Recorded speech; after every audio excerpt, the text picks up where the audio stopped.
4 तारीख की रात्रि में नगरी थाना क्षेत्र में दोहरा हत्याकांड हुआ था। 2 व्यक्ति की हत्या हुई थी और उसमें मृतक का नाम एक बुधराम मुंडा और दूसरा मनोज कच्छप्पा, दोनों कतरपा गांव के थे।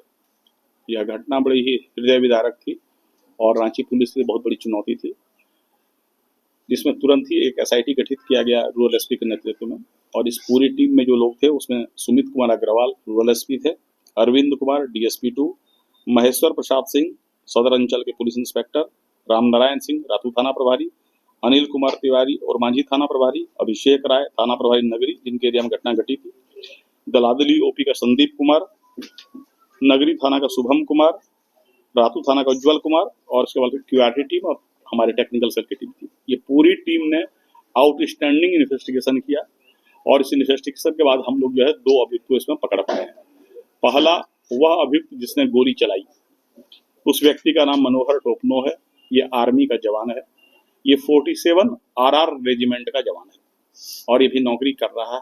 कुपवाड़ा में इसकी पोस्टिंग है और कुपवाड़ा से जिस हथियार से इसने गोली मारी है वह एक AK-47 हथियार है जो आर्मी का हथियार है। घटना बड़ी ही सनसनीखेज घटना है।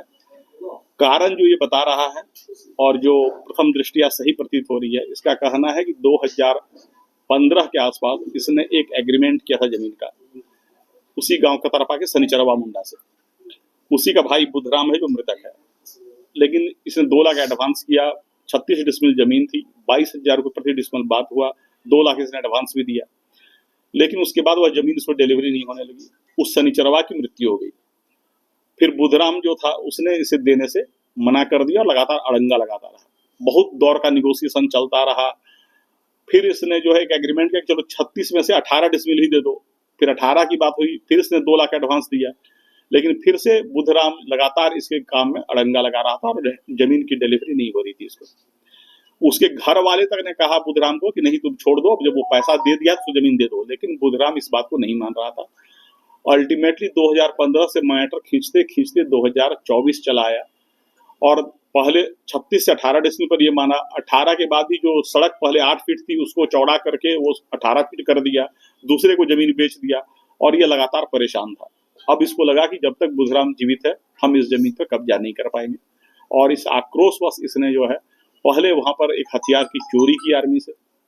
फिर यह आदमी एक ड्यूटी में जा रहा था बरेली आर्मी स्कूल के बच्चों के साथ। उस ड्यूटी के दौरान ही उस हथियार की चोरी करके निकला। अपने एक मित्र को इसने फोन करके बुलाया जो यहाँ से फ्लाइट से गया जम्मू, इससे हथियार लिया और उसके बाद उधर से बस से आया। जम्मू से दिल्ली बस, वहां से फिर मुजफ्फरपुर से रांची। यह AK-47 लेके उसका जो दोस्त है, जो दूसरा आदमी गिरफ्तार है, वही लेकर आया था। इस हथियार का ही उपयोग उस घटना में हुआ है। घटना में और 2 शामिल थे, जो बाइक पर चला रहा था वो भी गिरफ्तार नहीं हुआ है और एक और आदमी है जिसने एविडेंस को डिस्ट्रॉय करने में नष्ट किया है। उन दोनों की गिरफ्तारी का प्रयास हम लोग कर रहे हैं। इसका कहना है कि उसी आक्रोश में उसने गोली मारी है। सर कितनी गोली मारी होगी 47 से? ये एग्जैक्ट इसको भी अभी आइडिया नहीं है, लेकिन गोली अच्छी खासी चली है। ये जवान कहाँ का रहने वाला है मूल रूप से? मूल रूप से पिटकी ऐसे यही का है सर, पिटकी थाना क्षेत्र का। मैंने सर ये कहा जा सकता है कि पिटकी का चिनारोपुरियो गांव है, चिनारोपुरियो गांव है, वही का। जमीन को लेके ये एकदम पूरी तरह से फ्रस्ट्रेशन में आ गया। बिल्कुल, इसका कहना है कि हमसे जो है पैसा भी लिया गया और 9 साल से हम झूल रहे थे और लगातार बुधराम, और इसका इंटेंशन केवल बुधराम को मारने का था। जब बुधराम पर इसने गोली चलाई तो जो एक और आदमी था मनोज कच्छप, वह इसको पकड़ने दौड़ा और तब इसने उसके ऊपर भी गोली चला दी। सर एक पुलिसकर्मी है, जो पुलिसकर्मी का सहारा नहीं। इनका कहना है कि हम लोग जो है लगातार वो पर्सनल लेवल पे दोनों में डील हो रहा था और इससे कोई उपयोग नहीं। सेना से कुछ बातचीत हुई है? नहीं, अभी तुरंत ये सारा डिटेल मिला, हम लोग वेरीफाई करेंगे।